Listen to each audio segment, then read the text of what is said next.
Здравейте, приятели! Както си вървях в Бургас и изведнъж само след няколко часа вече съм в Пирин и мога да започна моето диво пътешествие поредно заедно с вас. Много съм развълнуван, защото никога не съм идвал тук и още повече, защото съм сам. Не знам какво ме очаква, не знам какво ще видим в този епизод още, но се надявам да ви хареса, да е забавно и да се случат интересни неща. Сега отивам да си търся място, където да спя, тъй като още не знам къде ще спя тази вечер.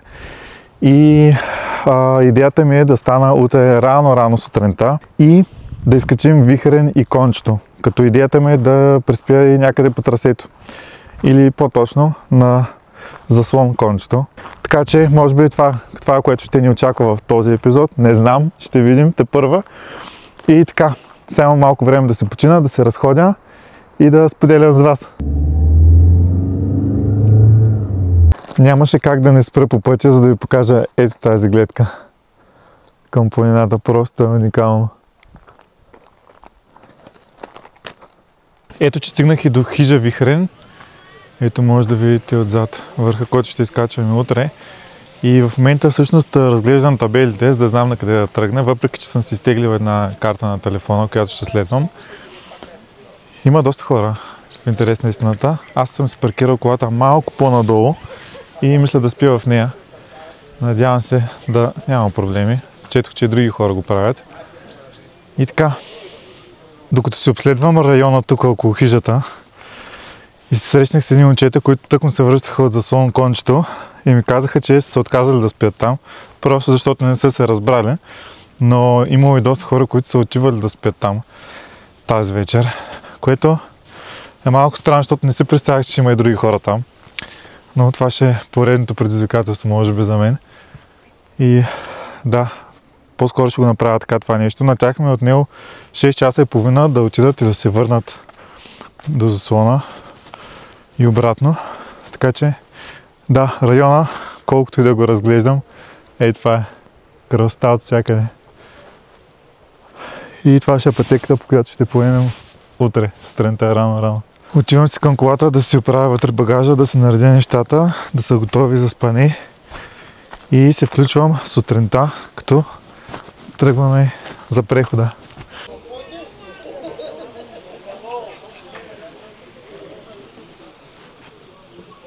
Добро утро, хора, паркира колата близо до пътя. В момента вървя към хижата, откъде ще тръгна. Влизам в хижата и да видим дали продават кафе.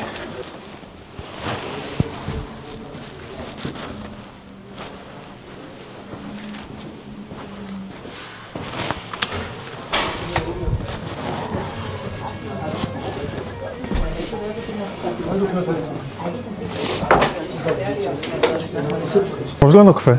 Да. Колко е държа? 3. Ale ještě 10 výškových metrů. A sníkáš se, vole. Tak, jo, vidíš. Добре, готов съм да тръгна. Пих едно кафе долу в хижата.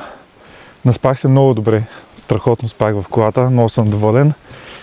И така, честно казано, не знам точното трасе, по което ще мина, но имам карта на телефона, ще следвам нея. Също така има доста хора и много чужденци, които тръгнаха малко преди мене. Тепърва ще тръгват и още, т.е. ще има движение по пътеките, което е някакво спокойствие за мен, предвид, че го минавам това за първи път.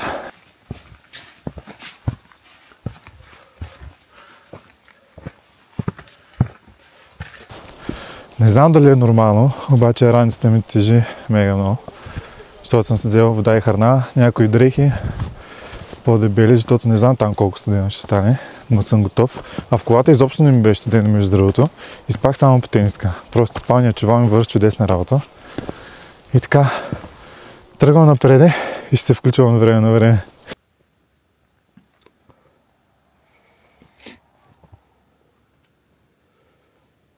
Вижда се по трасето. Исках само да ви кажа, че направих две големи грешки. Първата ми грешка беше, че сложих много неща в раницата. Предвид това, че ще спя там, нали? И си взех съответно дрехи, храна, повече вода. И раницата ми тежи ужасно много. Втората грешка, която направих, беше, че тръгнах с прекалено бързо темпо и се изморих много бързо. И ми се случи нещо неприятно, което е, че се изгубих нещо ценно и не успях да намеря. Надявам се някой път да го намери, евентуално да ми го даде. Това зад мен е най-южният ледник в Европа, единствения в България.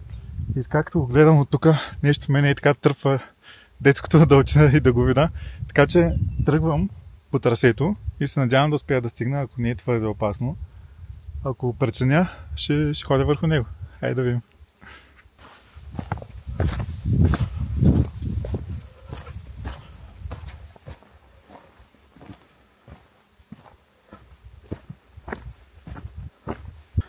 Ето, наближавам. Харесах се и този, че е по-близо. И сега още малко и съм върху него. Стигнах, ето ме точно на ледника, зад нас и нататъка. Не препоръчвам да си идва до тук, тъй като е доста стръмно и много опасно. Постоянно падат камъни ей там отгоре, тъй като минават кози. И така, няма никакви хора тук, вероятно не е случайно. Но аз просто като видях това място и нямаше как да не дойда, наистина просто нямаше как.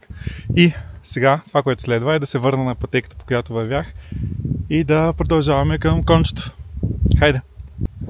Както си вървях по пътечката и изведнъж, не знам как се стана това нещо, но се изгубих, т.е. изгубих пътеката и катерих това нещо нагоре, нагоре и се оказа, че не е това пътя и трябваше да се върна надолу, беше доста трудно и намерих пътеката, ето я тук, съвсем наблизко, но беше кофти тръпка. Много съм изморен вече, а има още сигурно толкова.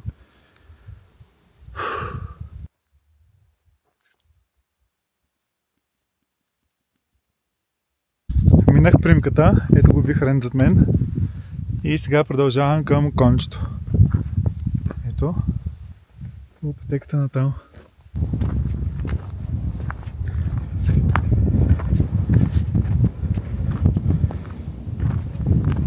Хора, много се радвам, най-сетне вече съм и на кончето. Успях да го кача и продължавам напред към заслона. Надявам се да мога да остана да спя тази вечер там. Имаше хора, които се отказаха след като видяха ето това. Тази гледка надолу и съответно от тук надолу. Да, страшно е, но има въже, за което можем да се държим. Докато минаваме тук, така че не мисля, че ще е проблем да мина върха там горе и да се пусна към заслона.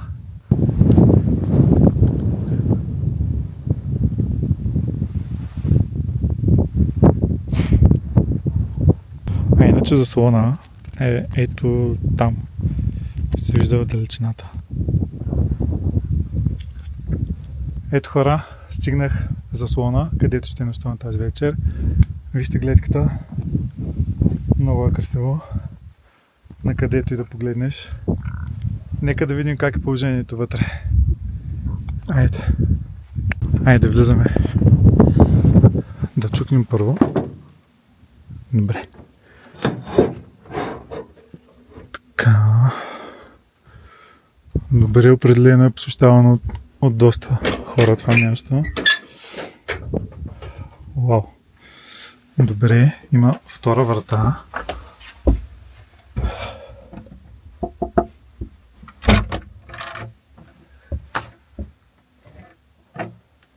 Добре, няма никой. Виждате, има 3 етажа с по 2 легла, общо 6. Има завивки. Чаши и някакви други принадлежности.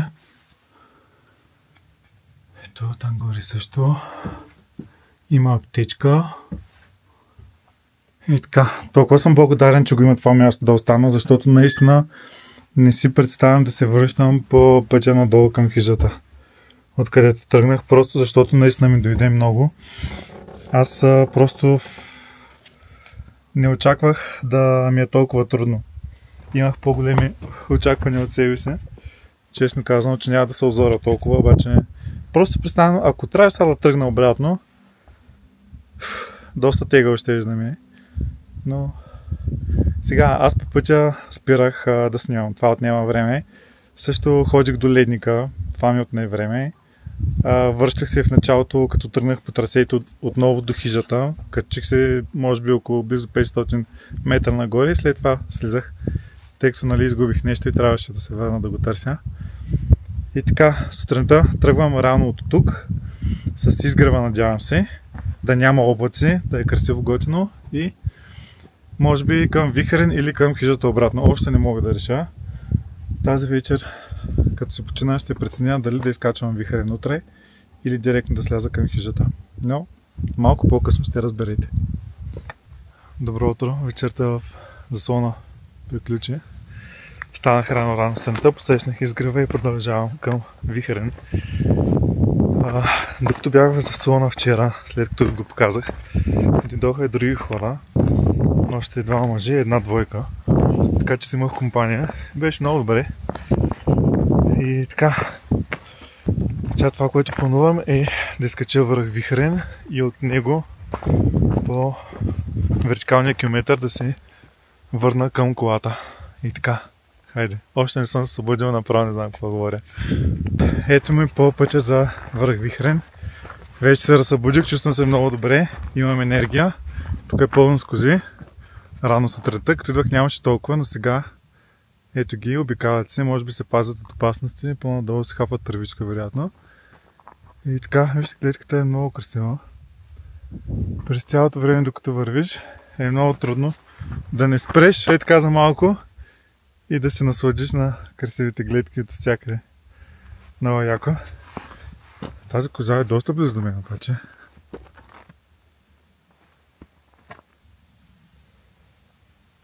Добре, аз продължавам по пътичката към върха.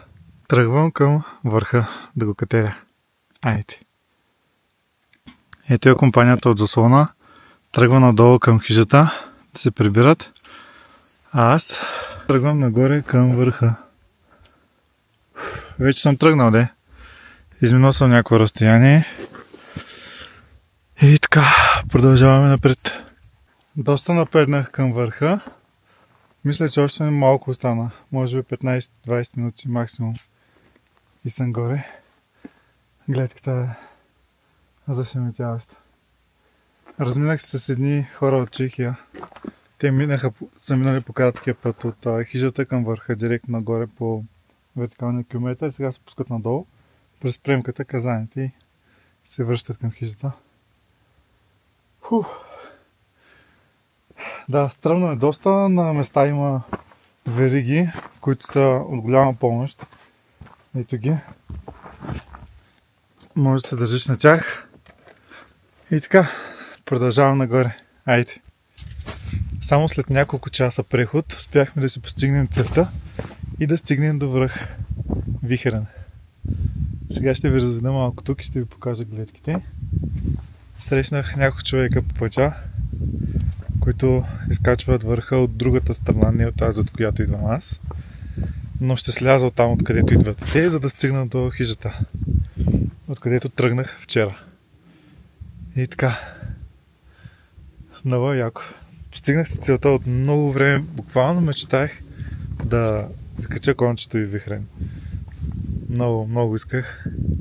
И най-сетне се случи. Ето и гледките.